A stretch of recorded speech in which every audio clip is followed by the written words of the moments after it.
Before the start of the video, do not forget to subscribe to the channel and like it. Dusk slowly thickened over the city, and its inhabitants, as was their custom, turned off their television sets and tuned in for a nap. Only the light was on in the maternity ward of the city hospital, and two nurses were talking quietly. "Verun, how long are you going to grieve?" "Well, gone and gone." "Good riddance," said Larissa, trying to find the right words to reassure her friend. "Yes, I understand everything. I love her, but I can't hold her back. Also the mother, and did not become a mother for 7 years. And Oleg just got tired of waiting. All of his friends have been fathers for a long time. And here I am, barren, who needs me at 30 years old." With tears in his eyes, exclaimed Vera. "Stop it, my friend. A normal man would never leave his wife. It means that you didn't need each other. You have been divorced by life," Larissa answered and left the nurse's room.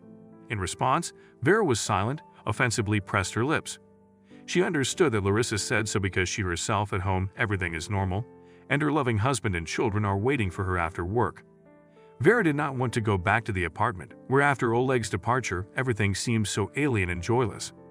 The girl was painfully aware of the fact that she was childless, and when the realization of her inferiority swallowed her whole, then, at such moments, the only relief for Vera was her work. Like Larissa, she was a nurse midwife in the maternity ward. Every day, seeing the happy faces of parents holding their babies in their arms, Vera felt a barely perceptible sense of envy.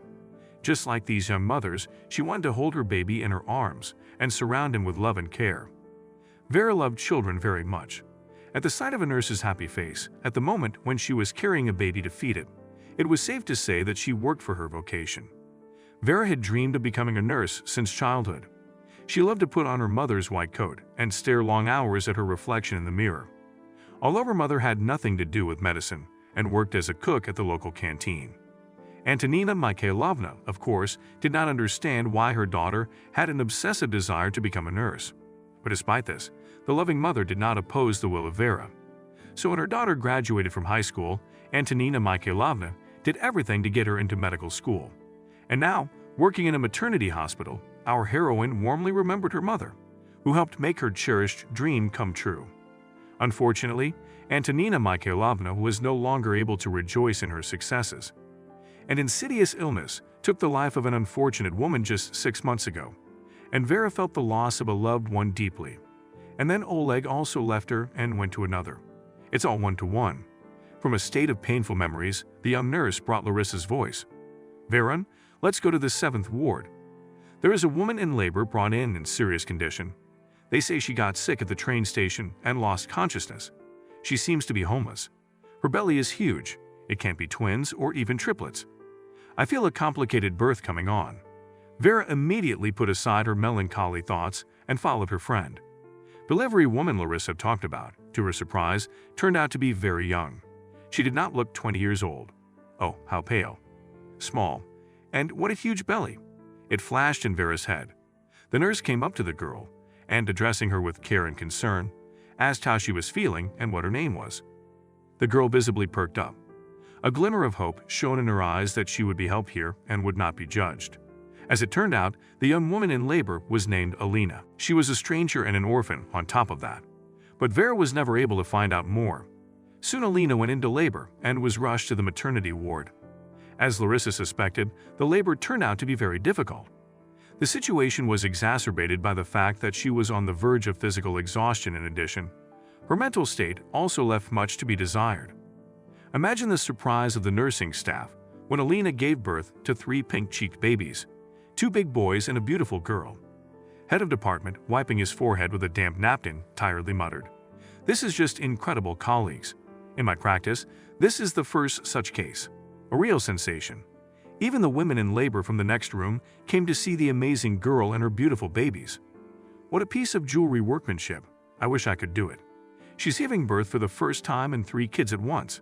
And this is only my 2nd time here. And it already feels like I've spent half my life in a maternity hospital," said one of the women enviously, looking at Alina and her 3 babies. Except that the girl herself did not look happy. In the corners of her huge as a fawn Bambi eyes tears froze, and it was clear that they do not have a gram of joy. In the evening, when the excitement around the record birth moment gradually died down, Vera came to the girl and sat on the edge of the bed and asked, "Why are you sad, my dear? You should be happy. Such happiness. 3 little children. Many people only dream of this. In response, Alina wiped away a tear and, sniffing her nose, replied briefly, "There is nothing for me to be happy about. Some people are happy, some aren't." After these words, she turned to the wall, all her appearance showing that the conversation was over. Vera, shaking her head, went to the nurse's room. The night promised to pass quietly, and the girl, bypassing the wards, passed the time by reading some unpretentious novel about love and romantic relationships. But to enjoy the book this night she, alas, was not destined to. Vera, who always reacted sensitively to any noise, suddenly heard the friendly crying of several babies. Cautiously walking down the corridor, Vera realized that the crying came from the room of a new mother with 3 babies. Opening the door, the nurse saw that the window was wide open, and in the room there was no one, except for the 3 crying babies. It appeared that the young mother had simply run away from the maternity hospital, leaving her children to fend for themselves. "My God, my darlings, how could it be? Why did your mother leave you?" Vera whispered, taking each of the babies in her arms one by one in order to calm them. Soon the news that Alina had run away spread throughout the maternity ward. All this time Vera was in the ward, next to the babies, not a step away from them.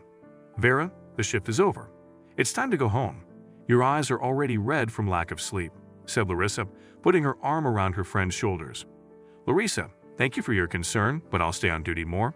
I'm not tired at all. I'll sit with them. No one needs them." "What an idiot you are. You understand, they are strangers to you and will never become family." "Yes, what I was saying, you know everything yourself." "Well, God be with you, and I'll go home." Larissa threw at parting, taking off in a nursing room medical gown and put on everyday clothes. And Vera, meanwhile, continued to care for the kids, despite the fact that for her it was a legal holiday. And only at the request of the head of the maternity ward, the woman agreed to go home to rest. But instead of resting, Vera went to the social welfare fund, intending to pick up the babies who were orphaned after their mother ran away. To Vera's dismay, her request was denied. "Vera Nikolaevna, don't misunderstand us. We cannot grant your request. Your marital status does not allow us to give you the custody of 3 children. You are divorced, do you understand? Your living quarters are small, and a nurse's salary is not likely to provide for such a large family. So there's no chance for me. What will happen to the children now?" Vera asked with despair in her voice. "Well, all is not lost for you, Vera Nikolaevna. Improve your living, family, and financial conditions. Apply for guardianship, and the children will stay in an orphanage for the time being," replied the Social Welfare and Guardianship Fund employee in a mundane voice. Upset, Vera went home. In her head just could not understand such injustice. In addition, the unfortunate woman longed for the children, whom she had already considered close and family. That day, Vera cried into the evening, her face buried in the pillow. The bitterness of being separated from her babies squeezed her heart, causing her unbearable heartache. The employee of the foster care fund was right, and after the children were discharged from the hospital, they were placed in an orphanage. All this time, Larissa dissuaded her friend from trying to get custody of the babies. "Vera, please, change your mind." "Well, why do you hang such a burden on your neck? It's 3 children. You can't be serious. You got your own life to live, and you're trying to make someone else's. You wouldn't understand, Larissa. I love them, and I feel they're like family to me. I can still make my life better if I wanted to," confidently answered Vera, who has been helping the children all the time, visiting them on weekends. Imperceptibly rustling with the pages of a torn calendar, 3 months flew by. One day on her way home from work, Vera went to the store to buy baby food and diapers for the children. Suddenly, at the bus stop, she saw Alina, the same girl who had been the baby's birth mother. She seemed tired and exhausted, which made her look a few years older. Vera at first wanted to just walk past, but then, nevertheless, approached the negligent mother and said, "Hi. And you, I see, do not even eat conscience. How could you do that? Abandon your children and live on your own, as if it has nothing to do with you." In response, the girl lowered her eyes and, wiping away the flowing tears in a hail of tears, said, "I don't know myself how I should live now. You see, I came to the capital from the provinces. I was 18 years old. They promised me a job as a maid in a hotel, but they tricked me into it. So I got pregnant by a client, and when I got pregnant, they threw me out on the street. No place to live, not a penny. I wanted to kill myself, but I can't. I'm weak-willed." "Do you have any relatives?" asked Vera, shocked by the girl's confession. "I have no one. I'm an orphan, you see. I am an orphan, and I left my children behind," reproachfully answered Vera, who felt sorry for the poor girl. In response, Alina only cried even more, covering her face with her hands. Come on, honey. Stop it. Come with me. My apartment is not much, but I have a place. Stop wandering the streets or else you will get in trouble, Vera suggested, taking her hand. Already at home, over a cup of tea, she told Alina that the babies were named Artemka, Vanya, and Masha. Are they really doing well? The girl asked hopefully. Well, I try from time to time to visit them and buy all the necessary things, said Vera, who heard in the girl's voice touches of care and longing for children. That evening, they chatted until late at night, talking about everything. The next day, the landlady decided to help Alina find a job. As it turned out, Vera's classmate was a manager at a supermarket and had long complained that she did not have enough savvy salespeople and cashiers in the sales room. Of course, not God knows what, but still a job, said the woman while looking at her guest suspiciously.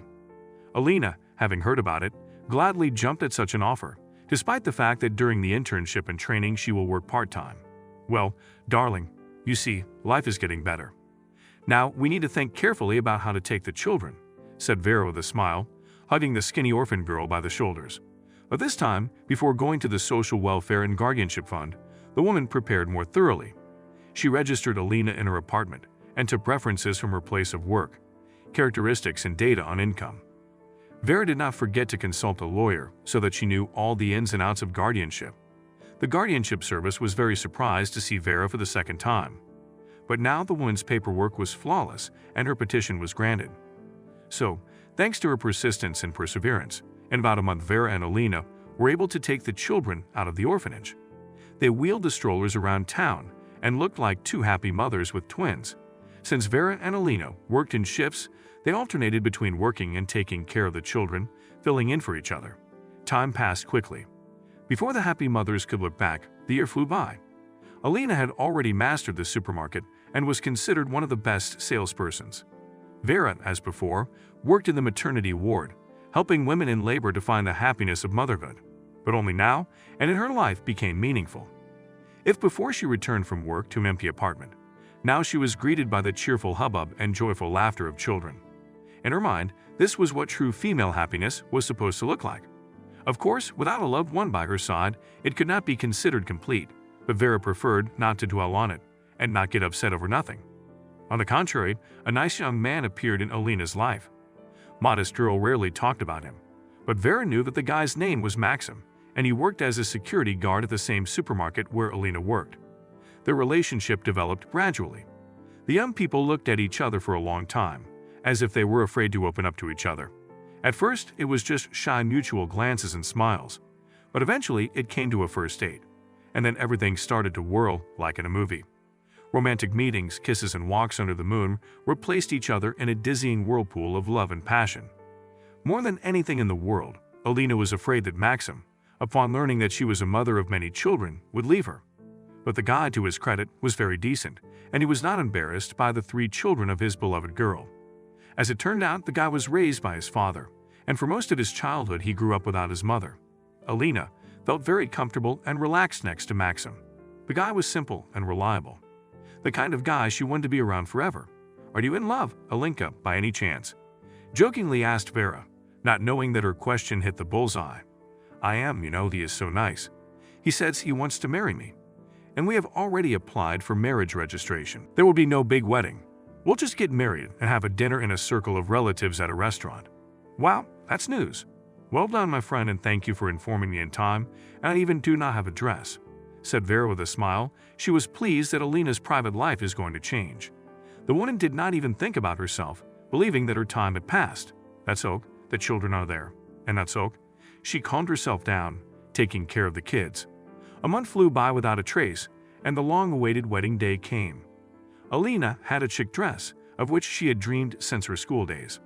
Maxim looked in his bride's eyes with love and care and felt over the moon. The young couple invited their colleagues and relatives to the ceremony in the person of Maxim's father and Vera, who was considered to be Alina's godmother. After the newlyweds exchanged rings and went to the restaurant, Vera decided to go home. The woman was very worried about the children who were left in the care of her neighbor. To Vera's surprise, she was accompanied by Maxim's father, Andrei. And what should I do here with the young people? Let them have fun and relax, he explained, seeing Vera's questioning gaze. Yes, I do not mind. Come on, I'll make you a cup of tea. I will gladly agree. But on one condition, you do not have to you, otherwise I just feel like a pensioner," said Andrew with a smile. On the way to Vera's house, they got to talking and on the whole, even liked each other. Now it became clear to Vera that Maxim was just like his father. Andrew had exactly the same confident look and calm, compliant character. The man told her that after his wife's death, he had never been able to tie his life down to anyone. "It was very difficult for me, but we fought for her for a long time, but it was all to no avail," explained the man, whose voice had a melancholy tone.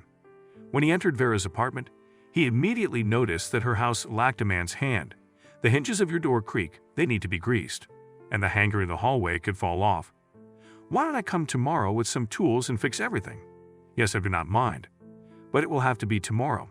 And now we are waiting for an hour with sandwiches," said the hostess with a smile. The evening passed in a pleasant and comfortable atmosphere, and Vera thought that she had not had such a good rest for a long time. Andrew was playing with the small children up to the night, and it was obvious that he really likes children. The man refused the offer to spend the night in the living room and promised to come tomorrow to help with the repairs. It should be said that Andrew kept his promise and brought the apartment of Vera to full order in about a week. The woman could not be glad to have such a welcome guest.